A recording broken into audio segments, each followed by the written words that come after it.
was synced. Yep.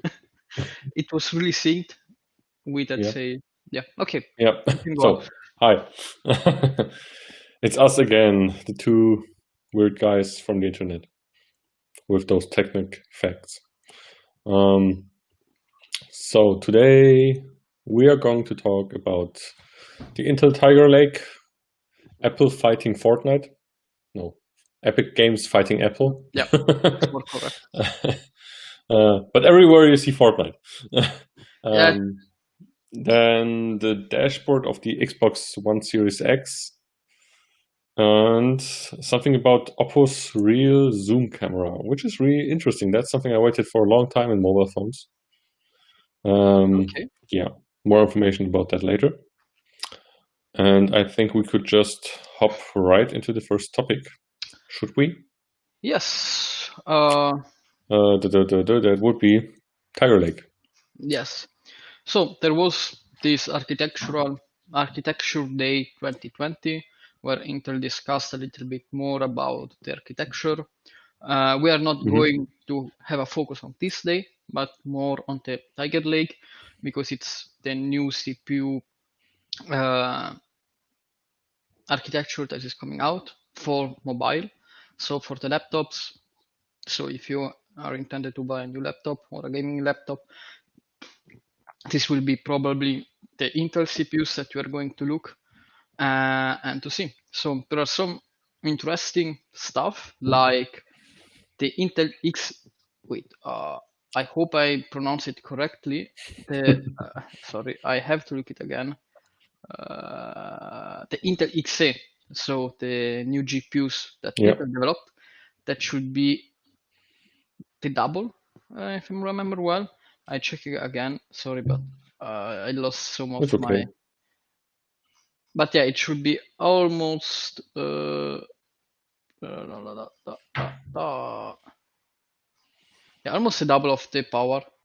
So faster, and so it's a really good onboard CPU that improves a lot. So if you are intended to buy a PC low budget and just to play some games like Fortnite, League of Legends, you can have actually really good performances, or also Counter-Strike. So I mean, games that are not that much expensive on performance level, this GPU will actually give a lot of improved performance in comparison with the previous generation. Intel have put a lot of work on it. We talked also about this graphics card in the past. It's really something that I'm curious to see, and I want to see the first benchmarks and everything in comparison with other GPUs. So let's see how it goes. But I mean, they already had integrated GPUs that were powerful enough to power, for example, League of Legends. Yeah, of course, Fortnite. of course. I mean, League of Legends is not that hard to run.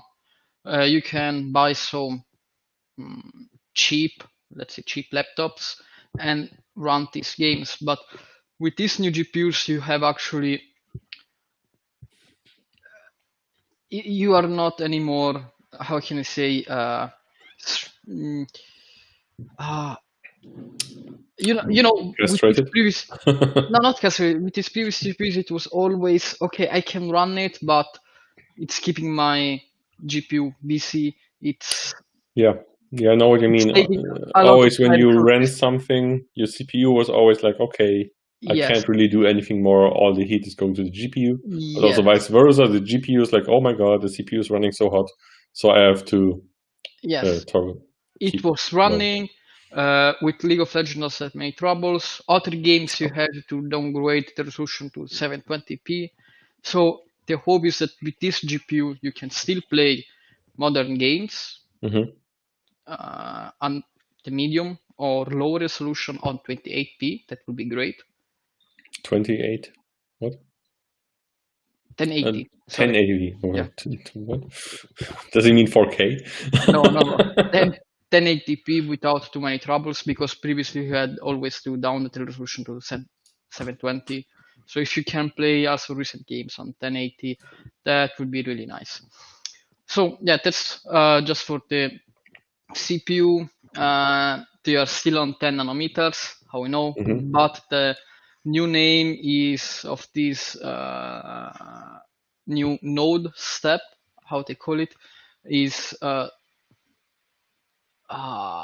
what is it? 10 nanometer super thin. So they say that. Is it 10 nanometer? Yeah. Really? Yeah. Okay. They say that this is the most improvements that they gain between internode steps. So between 10 nanometers, 10 nanometers plus, and 10 nanometers super thin, and also considering the 14 nanometer, because with the 14 nanometer they had four internode steps. That's how they call it, if I'm not wrong, and that should be the best improvement. They say that on some situation you can gain 15 to 20 percent of improvement on some high frequencies with no more consumption. I mean, without have more consumption than the previous generation, and that seems a lot. So, I mean, that will be like their first real approach to 10 nanometer? No, that's the third one. But aren't they still using 14 nanometers on so many current CPUs? They still have 14 nanometer CPU, but they are already on. Tiger Lake will be the third internode step of nanometers. So it will be like 10 nanometers plus plus plus. And I'm just checking Intel Arc. Intel the previous generation was with 10 nanometers. And yeah, they had. I mean, for example, you know, the 10th generation of desktop i9 processors, that was still in 14 nanometers. Yeah, okay, but they already have 3 generations. Yeah, I know they had a few generations, but they always sucked. The first one, they really had problems with getting those chips, you know. I know of, there's a really special Intel NUC. You know, there's those mini computers. Yeah. It's a really special one with an Intel 10 nanometer CPU, but the GPU was so unstable that they disabled it and integrated a really tiny AMD GPU next to the CPU because they didn't manage that 10 nanometer CPU to really work correctly, you know? So that's why I mean, it would be really nice to see them finally doing 10 nanometer the correct way. Also for bigger CPUs, you know, that was a two-core CPU, a dual-core CPU that I'm talking about. But I mean, on 10 nanometers, I had Cannon Lake, that was mobile CPU, and then also Ice Lake, and Ice Lake was the 10th generation of the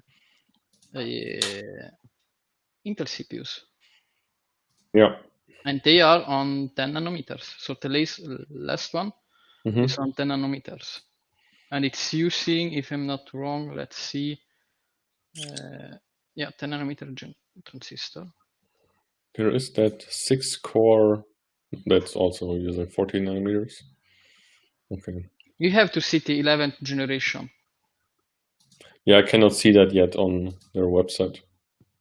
I can send you the. I mean, on Intel Arc, where are you looking?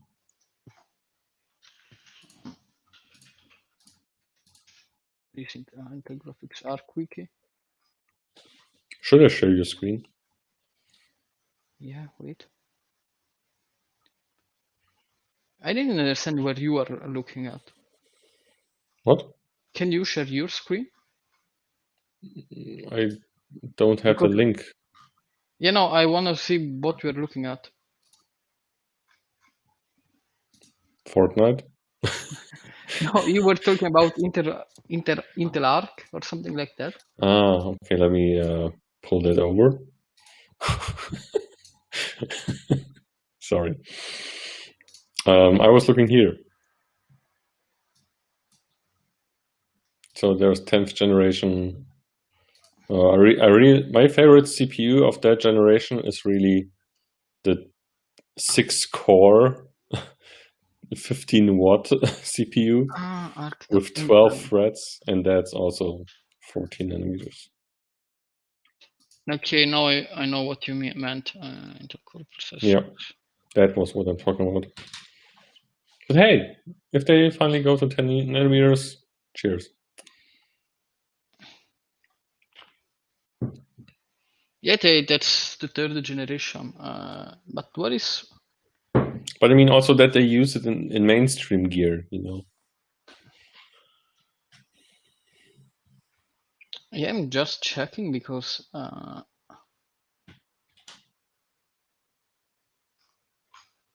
what the fuck?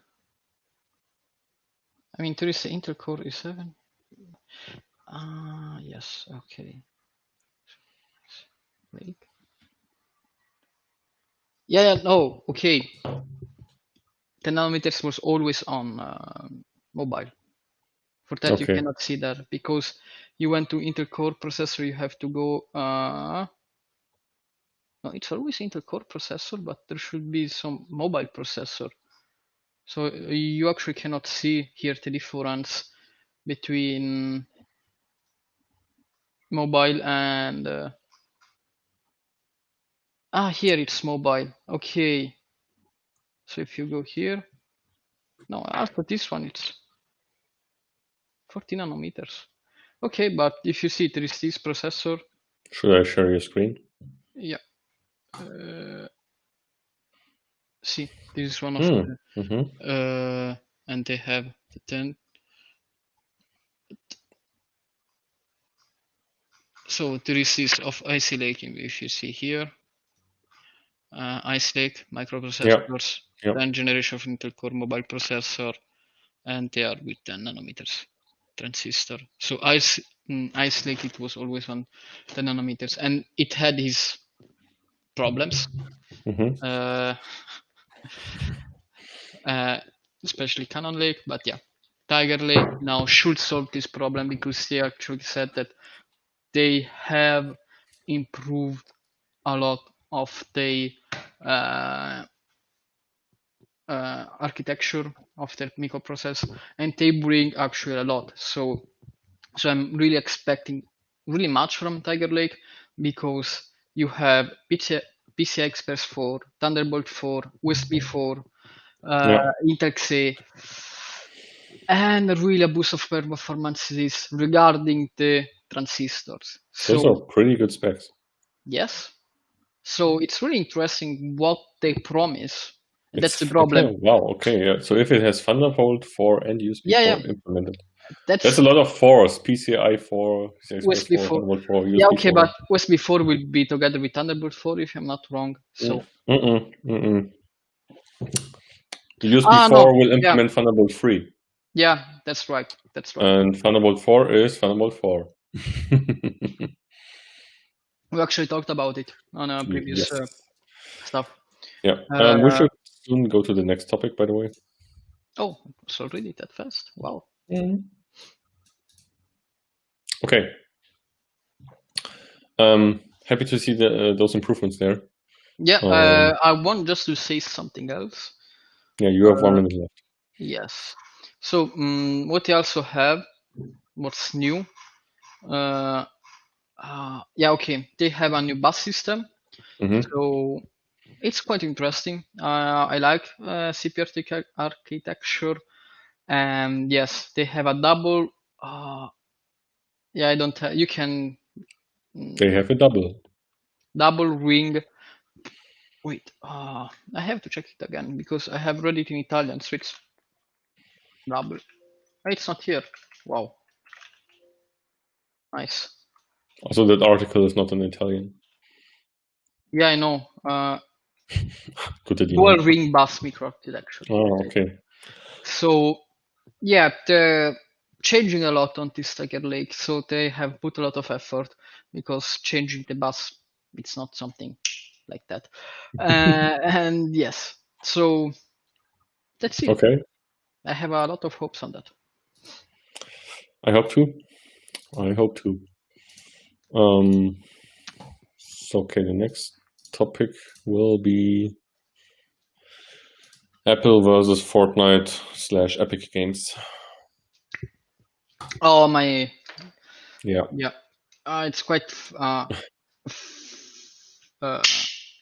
can disable you until then.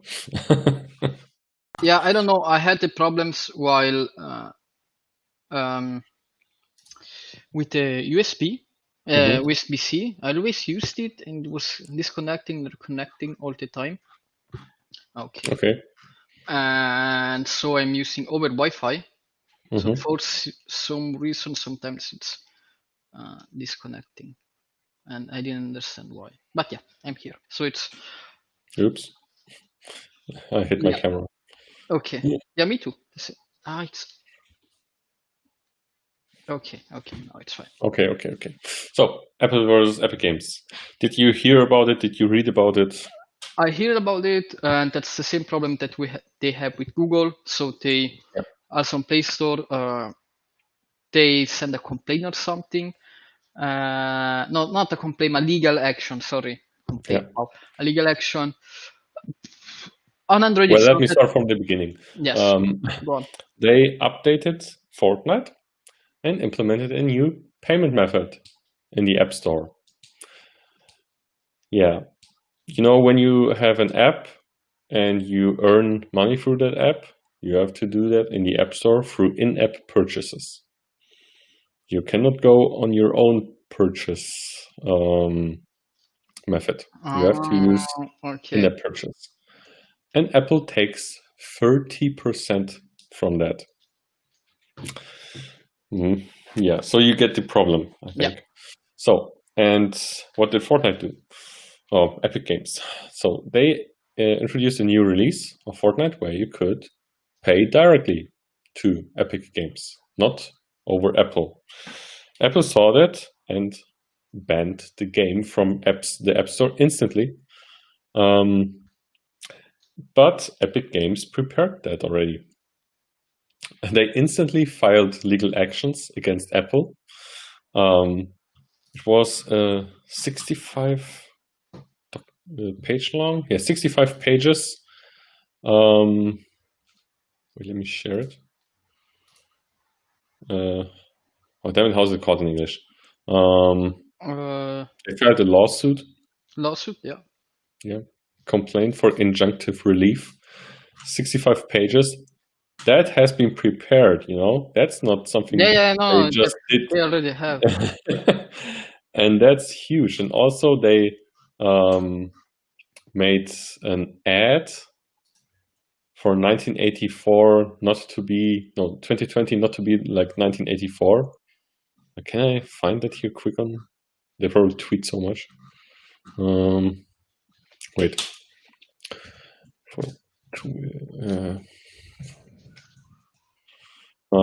They published the hashtag Free Fortnite and an advertisement against Apple, kind of. And Okay. do you know? Oh, wow. Yeah. You know what they did, right? Like Apple themselves did that spot in the past. If I show you. Okay. Come on, load. April 1984. Like back then, Apple did it against IBM. Yeah. You know, like making 1984 not like 1984, thanks to the new Apple Macintosh. Yeah. Oh, that's so cool. And they did the same. It's actually really the same. Yeah, Yeah, I mean, that's genius. Seriously, that's genius what they did. Because, and that's what they are also saying in their lawsuit.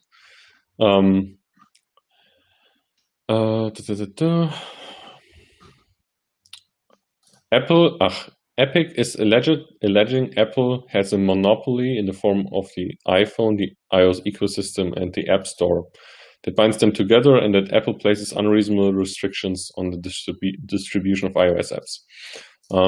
They're really going against them, and you have to imagine, like, Apple completely controls the App Store for iPhones, and there are so many people out there using the iOS App Store, iPad OS App Store, and if you don't go with the rules, you're out.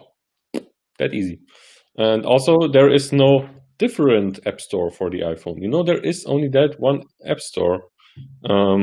Apple has their reasons, of course, why they do it that way.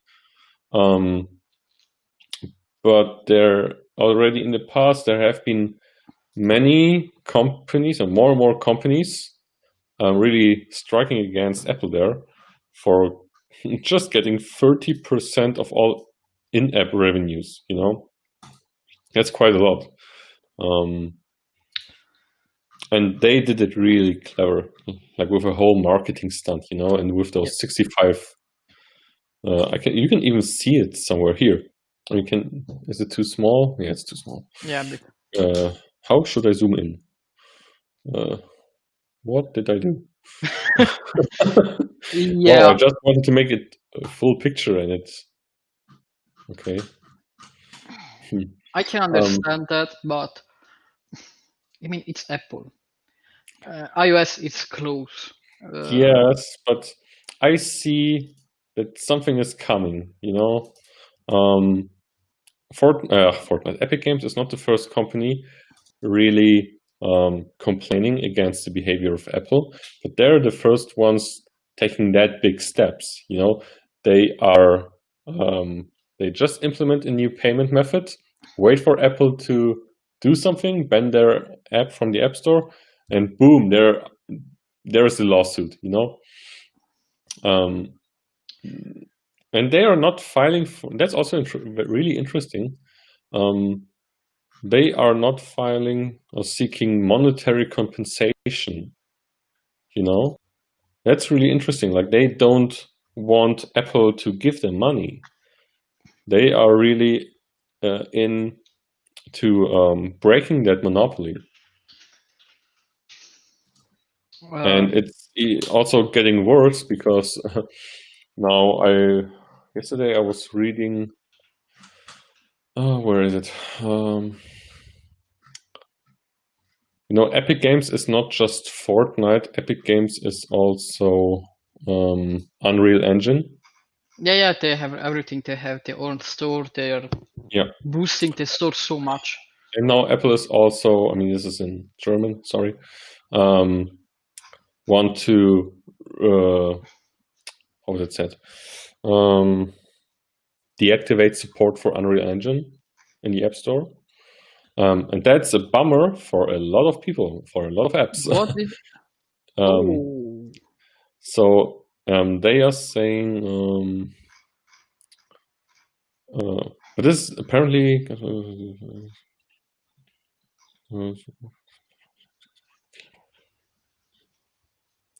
So they're saying there are many mobile games of third-party companies that are based on the Unreal Engine, like Mortal Kombat X, Injustice, or do they mean Injustice? Whatever, and Blades and Soul Revolution. Because when iOS will get updates, they will not be able to update the Unreal Engine that they are using. So this fight is getting bigger. Yeah, that's not an easy situation from Apple. But I don't understand actually why Epic is also against Google, because you can have your store. Yeah, I don't know. I think they did not file that lawsuit against Google. Yeah, they did. They do it? I don't think it's the same, but they did. Well, it's apparently not the same because that one is... I have here... Should I show your screen? Yes. See, it's different here. Epic seeks injunctive relief that will deliver Google's broken promise, an open, competitive Android ecosystem for all user and industry participants. But I mean, for Google, I mean, I think for the users, it's not that bad because there are still, wait, scroll top to the top. Who is it addressed to? Scroll a bit down. There you see it, Epic Games versus Google LLC. Wow, okay. That's okay. Because on Play Store, you can have your own store. Samsung has it, there are other stores. Yeah. And Epic will have it. That Samsung store, but they are promoting it so hard currently. But yes, you can put it. You can put Fortnite through side loading on your Android phone, and also through the Samsung store. I mean, for the user, it's not a problem on Play Store. For the iPhone and iPad users, and iPod Touch. Because you can find APKs, and that's it. There is Aptoid or Otter, you can find APKs. And that's the beauty of Android. You don't have to have actual store. You can download apps from anywhere. I mean, there are so many. I developed an app a long time ago, 4 years ago, and I didn't renew the Google Play subscription. You have to renew each year. It's like 10 euros or something like that. Oh, really? Only? Yeah, it's really cheap. But you can find my app on a lot of websites. There are different stores or websites that keep APK. Yeah. They store all the APKs. Okay, I understand. APKs of stores, so you can find as old apps that are not anymore on the Play Store or different versions. So you can find different versions of the APKs, and so you're really free. I mean, there was an app, I don't remember which one, that from a version it was not anymore available for a specific phone. I just went to this store, find a specific version of this app, and then download it. Yeah, easy. Very easy. Apple iOS, no, you cannot do it. So, yeah. Yeah, I will be really interested in how this will turn out. It will probably take a while. I mean, it will. This is so interesting, Fortnite is such an important game for Epic Games. They really have a huge income just with Fortnite, a huge income. And I think that, iPhone, iPod Touch, iPad, it's quite a lot of users. Also, users that are willing to pay. You know that. Yeah. Apple users are more likely to pay than Android users. Yeah. And it's. Should I share your screen? No. I'm seeing like something working in WhatsApp. Yeah, I was just checking something because I received a notification. That would be so funny. Yes, Boom. You're public. No. So let's see. We'll keep you guys updated. I would really welcome to have some kind of more open solution on the iPhone. I think Apple will not introduce that. They will be dicks until the end.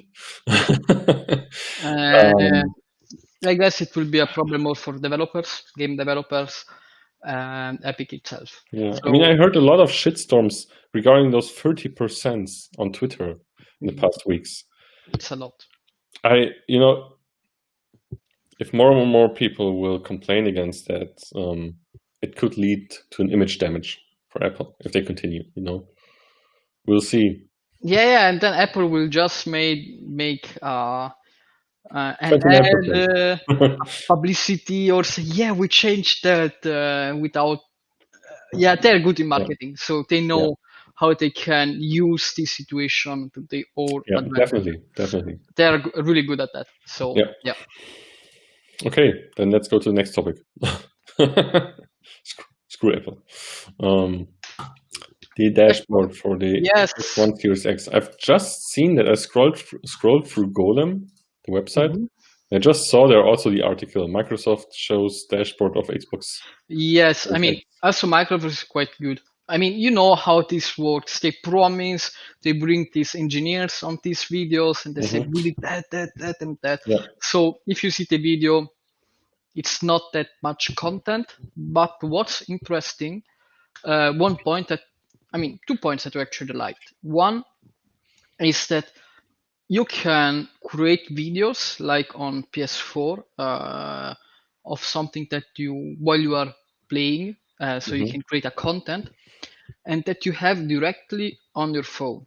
So you create a content and you open your phone. I don't know, maybe there is a new app or there is already an app on Android or iPhone and you have instantly the video. I mean, you don't have it on your, you can download the video. So probably on your Xbox it's saved on cloud or something like that. It's in some cloud, definitely. I mean, and that remembers me from like the iCloud photos, you know, from on the iPhone and iPad. I take a picture on my iPhone, I can see it on my iPad a minute later. Yes. You know? Yes. It's really instant, and this is cool for the clips and stuff. And what I understand, let me just check a moment. Yeah. Tell me when I have to share your screen. Yep. Did you see the UI? Can you tell what you think about the UI a little bit? I've seen it just like 1 minute ago.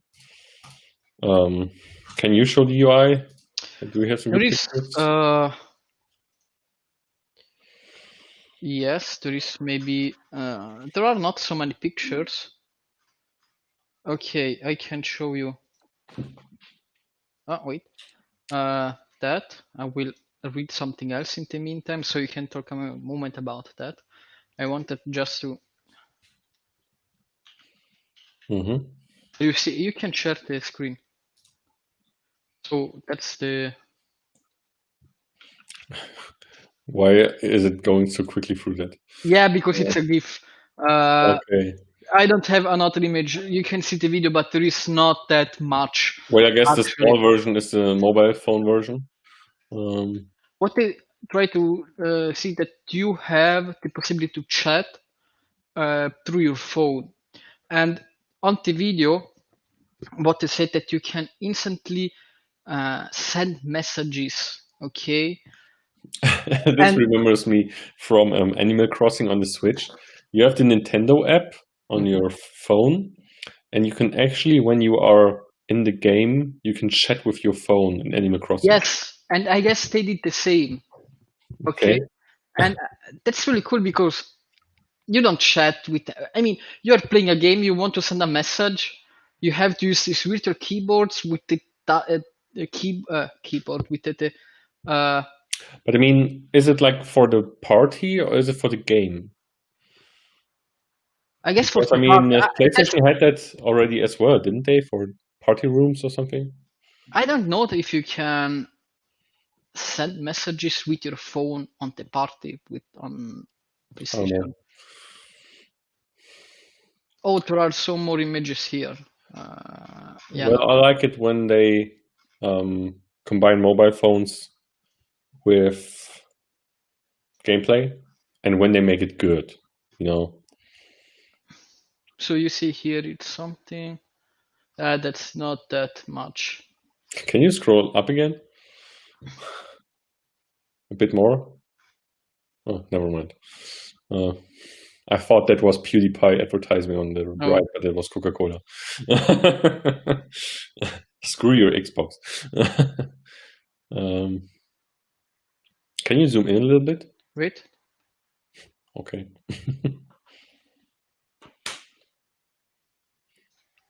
See, how I understand here, there is an app where you can manage party messaging and bytes or combine it in new parties and chats.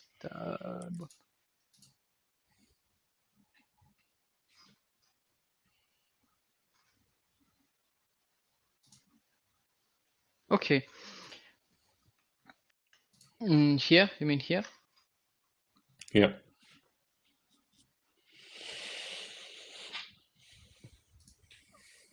Is that in game pop-up?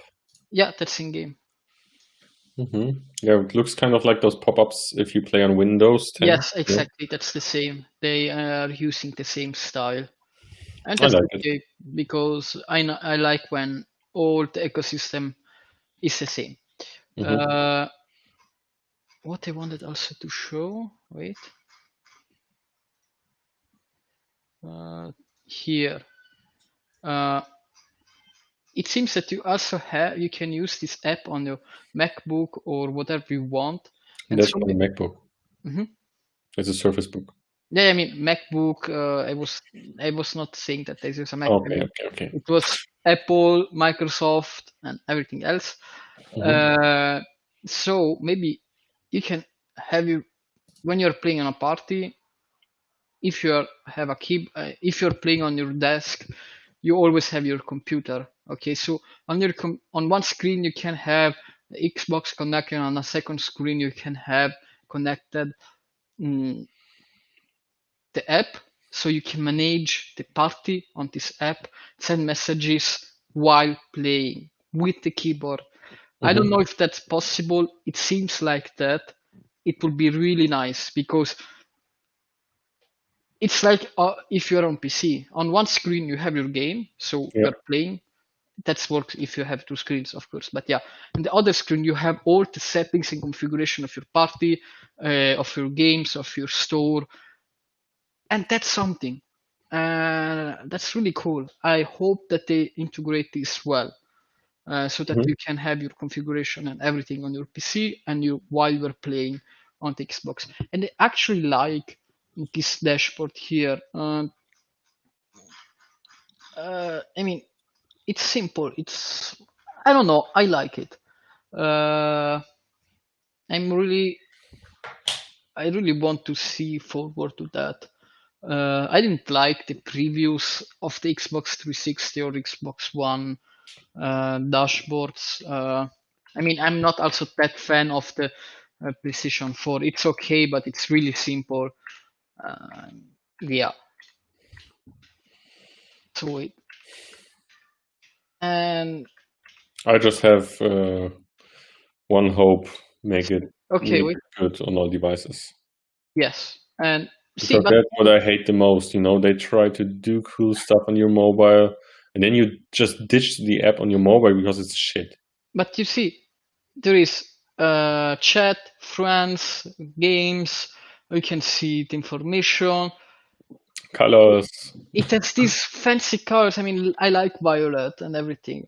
It seems really, really cool dashboard and UI. I don't know. It makes me just want to buy an Xbox One Series 6. Yeah, I already see you having both consoles. Yeah.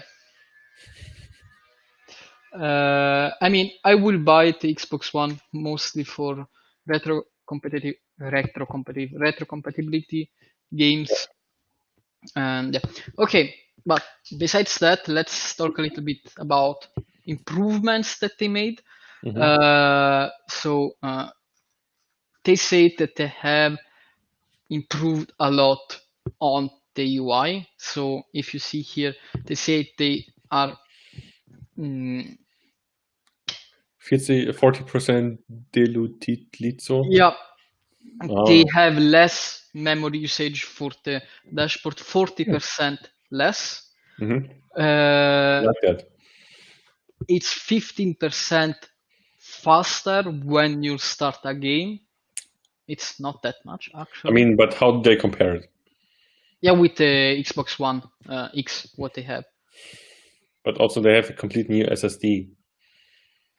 Yeah, it's for that. I mean, how do you calculate that it's because of the overview or dashboard? No, it's not for that. I mean,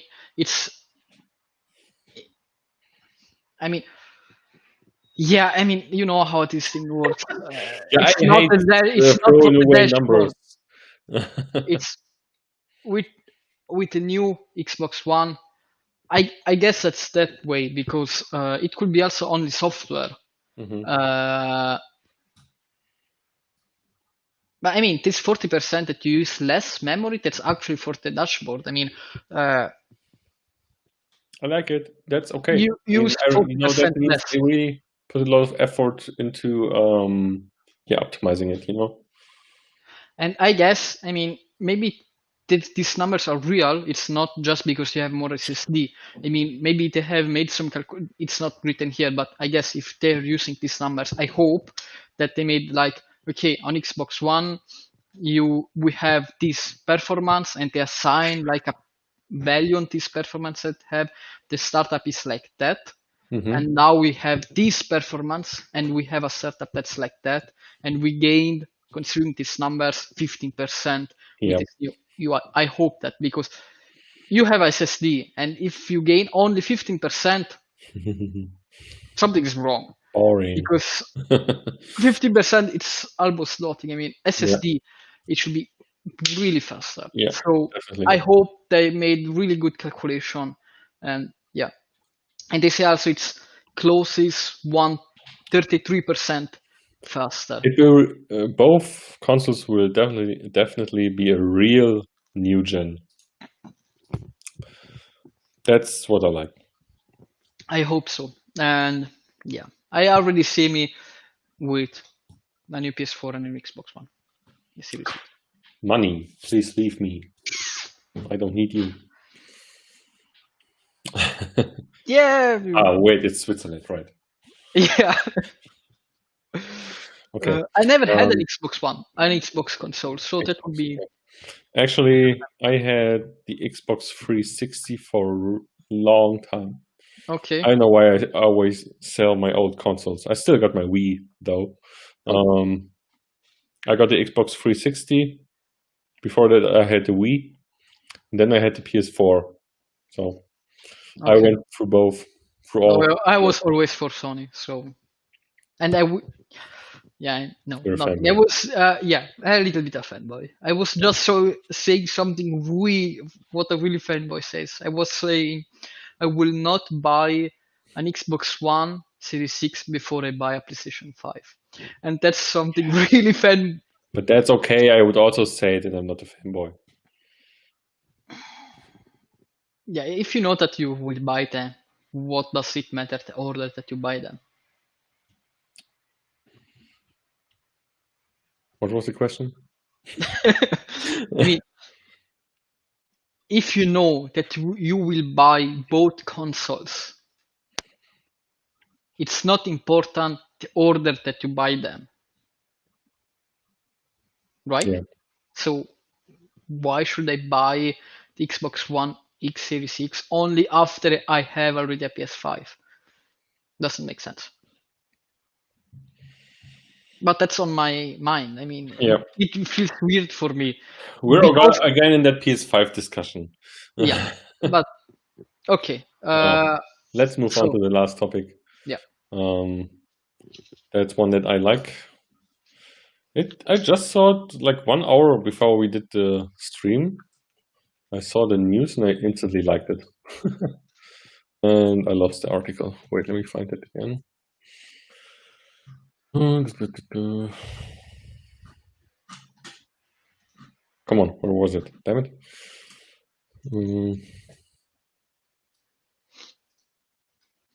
Wait, I sent you the link to it. Yeah, you sent it me to Telegram, so you can get it. Yeah, got it. Wait, not like that. So, Oppo, you know Oppo? Yeah. They created a camera module with a real, I call it a real optical zoom. Like you can actually zoom in and zoom out, and there is a little device that actually moves the lens. Okay. And that's really cool. I mean, that's how a zoom works in an actual camera. Yes. There are lenses being moved in it. And of course, those lenses like I use right now here. I mean, my camera is as big as a really, really chunky phone. And the lens is even bigger. I mean, how do you put something like that in such a small camera and phone? And Oppo actually made an approach. And it looks kind of like this. I'm seeing it. And let me zoom in a little bit.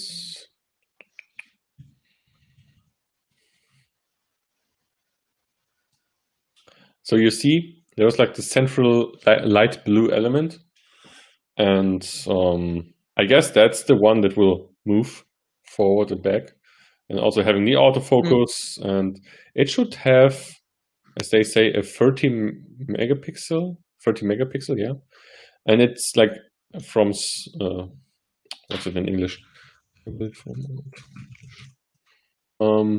Small format. Thank you. Is it called small format? Small screen sense. Yeah, whatever.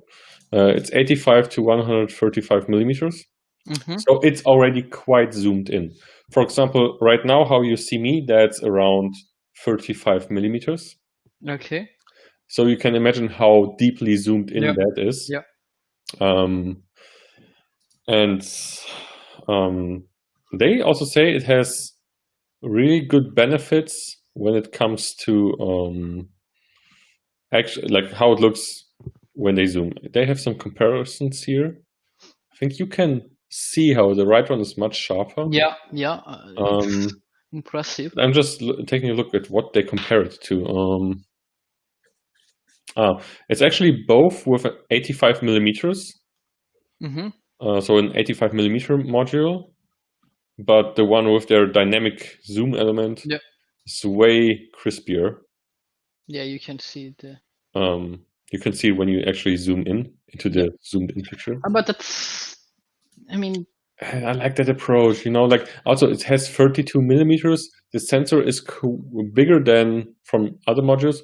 I know Huawei did that already. Huawei. They did a really cool. What is that? They have made a special zoom where the lens is kind of lying. Wait, what is it?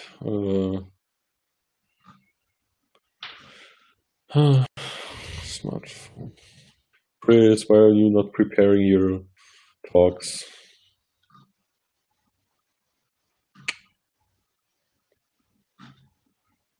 You can see it here, I think. Yeah, here you can see it. That's how they did it already. But this sensor really had not a good resolution. You had a tele zoom, yes, but it had only... Oh, come on, give me some numbers here.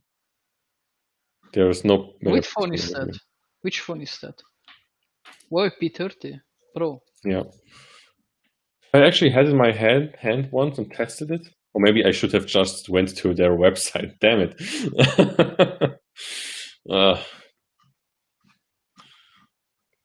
Wow, it's really loading slowly. But I mean, the Whaaat P30 makes really good photos.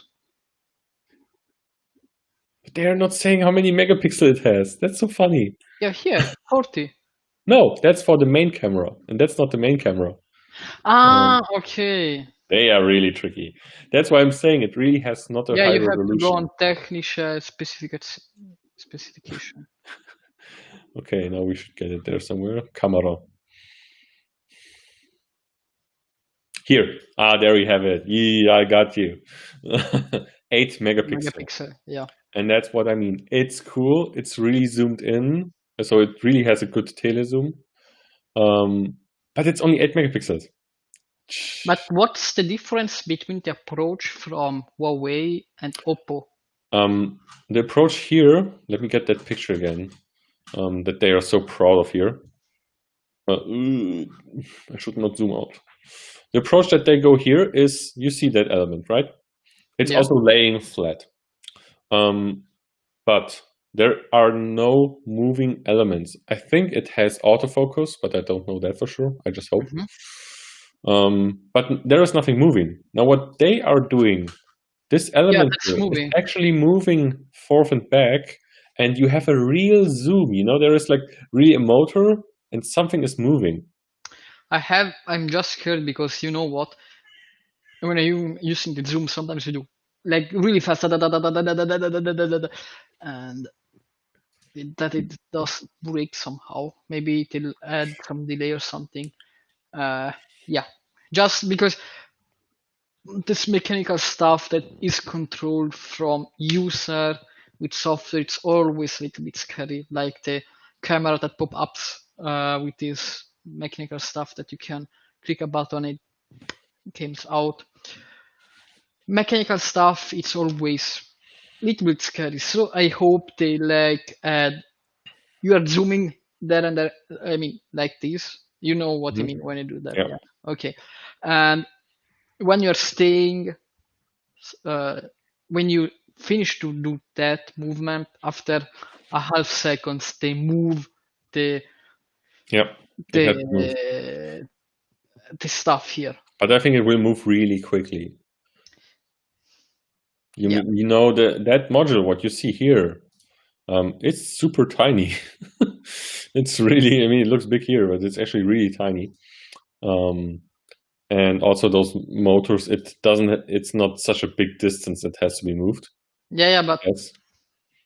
We'll see. There is no phone yet announced with it. They just announced this, concept, I guess. It's actually really interesting because it's some step forward the improvement of the camera. It's something that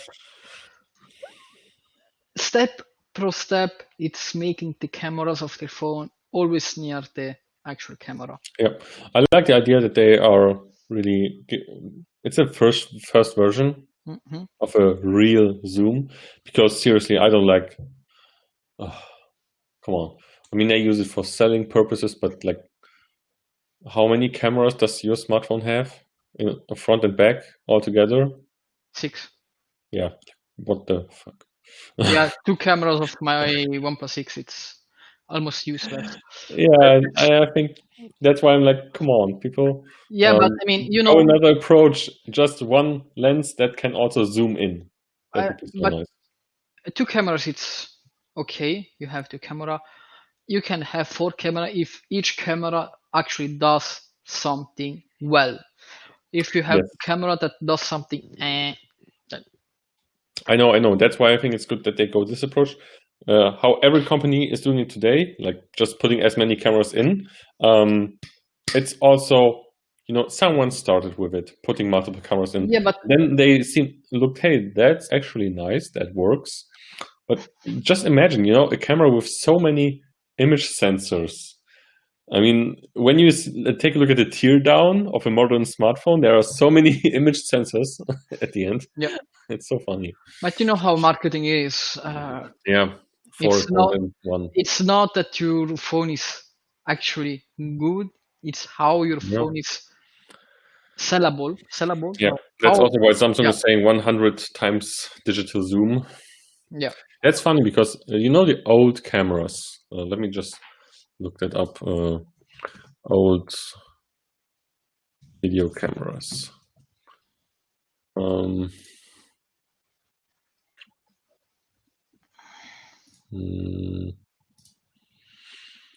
know, those good ones. You see here on the right. Yeah. Here.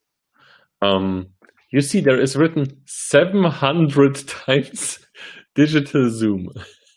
And below that, just very tiny, 18 times optical. Yeah. And this is so hilarious because the old cameras always had those advertisements, those big numbers, like 700 times zoom. And now we get the same thing again for mobile phones. And I'm like, come on, I hated that when they had those advertisements here. But I mean, what to do as a company, how much there is of people that's informed that actually knows what this means. Yeah. 10%, not many. Less. But you know, also that's one part. That's one part why I like Apple. They stick with 12 megapixel cameras. You know, they don't care about 100 megapixel cameras or whatever. The iPhone 11 Pro, which costs in its maximum configuration almost 2,000 Swiss francs. And it has 12 megapixels still. Yeah, but there are some companies that take care of quality, you know? Just saying. But still free cameras on the back. Apple, it's completely different because the fact is Don't say it's different. It's possible to advertise it in a good way, not with big numbers, but with actual quality. Duh. Yeah, I mean, but doesn't mean that you bring these big numbers. It's shit. I mean, you have big numbers and are really good. I mean, I really like Samsung's camera because when you take a look at this telezoom, it's way sharper than from the iPhone 11 Pro because it has better resolution. But they then play on numbers. Yes. Okay, so it's just marketing. Apple, it's different because they don't. Their selling point is not the camera; it's the it's the ecosystem and the OS. So Apple doesn't have to compete with similar phones. Android phones, they have to compete with phones with the same operating system, and so they have to find this where I am better. Usually it's the camera. What they give a lot of effort is the camera because it's one of the major selling points for Android phones. If you want to spend a lot of money, where do you go? The phones with a better camera. It's usually the way to go for these kind of people that buys phone. On iOS, you don't have this competition. I mean, when you compare a Samsung with an Apple, you don't compare who has the better camera. You compare the OS, the ecosystem, everything. For that, Apple's doesn't have to play on these numbers. But I really hope for Apple, just side note, I really hope for Apple now with the next iPhone to finally go with more than 12 megapixels because I think the technology is there. We see it at Samsung. I don't need 100 megapixel, but when you like scale it down to 28 megapixel, it still looks really good. Yeah, I mean, I have more and more megapixels. It's not bad. I mean, it's still something. It's just that it's how it's how the marketing works around that. That's wrong. But I tell you, if you scale down the 100 megapixel picture of Samsung down to 50 megapixel, you will see no difference. Yeah, I know. Yeah, but marketing. Yeah, it's marketing. Okay, so we're done. So thank you everyone for watching. There are no questions. No one in the chat.